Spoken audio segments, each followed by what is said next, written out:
This is how to change a key battery on a BMW F Series key on any 1 Series, 2 Series, 3 Series, 4 Series. So I'm going to push the button here, take the blade key out. Now you can actually use the blade key. You go in this small hole. There's a little button there. That will pop this out. That will reveal that, and it's a 2450.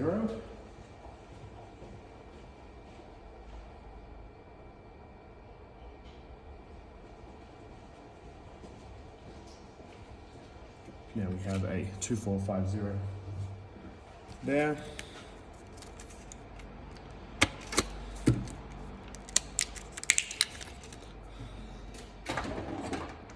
Now pulling it out generally needs something a little bit smaller. Just wedge that out there.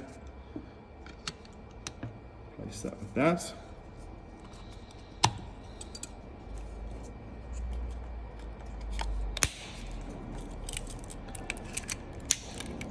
And that's how you replace the key battery on any F Series, 1 Series, 2 Series, 3 Series, 4 Series BMW key.